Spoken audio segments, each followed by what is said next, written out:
बिल्कुल ऐसे ही हैं। कोई एक बार दो बार, कोई आजकल के ज़माने सबको महंगाई, सबकी अपनी अपनी मजबूरियाँ हैं। जी। तो जब सब जिम्मेदारियाँ अब बिल्कुल टोटली मुझ पे आ गई हैं तो मुझे तो बहुत परेशानी है। तो फिर जाहिर सी बात है अपने बच्चों को तो कुछ कमा के खिलाना है ना। तो ये बंदा बेहतर है कि बुरे कामों में जाए या बुरी काम करे, तो उससे बेहतर है रिस्क के हलाल कमाए अपने बच्चों के लिए इज्जत से। बेशक बेशक। तो अपनी औरत को अपनी इज़्ज़त का ख्याल खुद होना चाहिए। तो कि भाई मेरी किस में इज़्ज़त है किस में नहीं। तो मैं इंशाल्लाह कोशिश ये की कि मेरे रब से कि मैं बाइज़्ज़त तरीके से अपने बच्चों को कमा के खिलाऊँ। मुझे कि बस इतनी नौबत आ गई थी कि अगर कोई मुझे कहेगा भीख मांग के गुजारा कर तो मैं वो भी तैयार हूँ। अस्सलाम वालेकुम नाज़रीन, मैं हूँ आपकी मेज़बान रुबीना मलिक और मेरे साथ इस वक्त एक बहन मौजूद है जो कुछ अर्सा पहले बुटीक का कारोबार करती रही हैं। एक ऐसा वक्त अब इन पर है कि अपने और अपने बच्चों का बिरयानी बेचकर गुजारा कर रही। जी अभी मुझे बताएं कि आप तो माशाल्लाह अच्छा खासा बुटीक का काम करती थी। जी मैं बुटीक का काम करती थी, कराची में जॉब करती थी। बुटीक्स में मैंने काफ़ी साल जॉब की है, अपने बच्चे पाले हैं, अल्लाह का शुक्र अल्हम्दुलिल्लाह। फिर यानी कि मेरे शौहर जब बीमार हो गए, वो मेरे शौहर दरअसल ना पंजाब के हैं। अच्छा अच्छा। तो उन्होंने कहा कि भाई हमने कराची नहीं पंजाब ही रहना है। तो हम पंजाब आ गए। पंजाब आए तो यानी कि वो जॉब करते थे PSO में, मैं घर पर सिलाई किया करती। माशाल्लाह बहुत अच्छा हमारा गुजारा होता था। फिर उनको कैंसर हो गया। तो फिर कैंसर हुआ तो उसके पीछे हमने बहुत सारी चीज़ें कुर्बान करनी पड़ी। समझो जो सरमाया था, घर था, सब कुछ बेचना पड़ा। सही।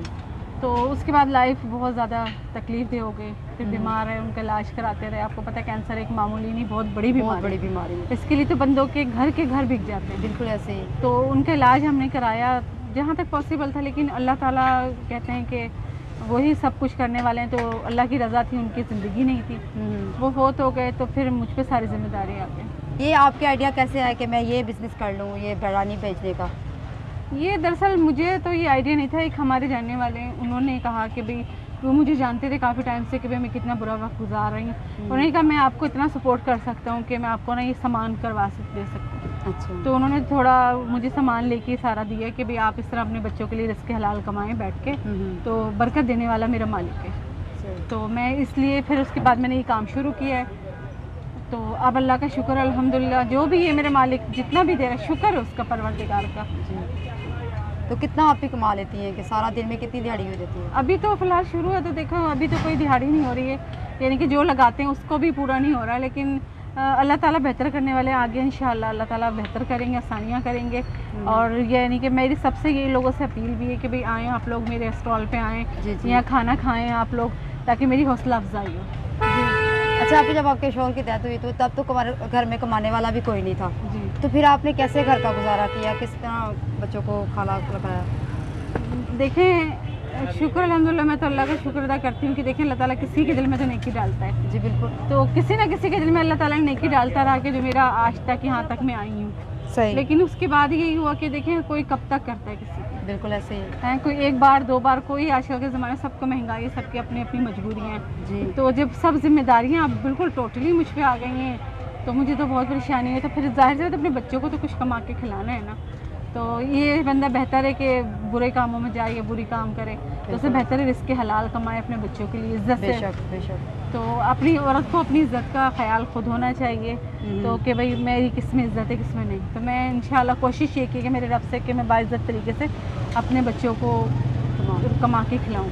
उन दौरान कभी भूखे सोना पड़ा है आपको? जिस वक्त मेरे भैया बीमार थे उस वक्त हमें हुआ है, यानी कि इतना हालात ख़राब थे कि हमें समझे कि बस इतनी नौबत आ गई थी कि अगर कोई मुझे कहेगा भीख मांग के गुजारा कर तो मैं वो भी तैयार हूँ। अच्छा, अभी ये जो आपने काउंटर लगाया हुआ है, अब ये बताएं कि किस किस चीज़ की आपको ज़रूरत है और क्या चीज़ आपके पास नहीं है?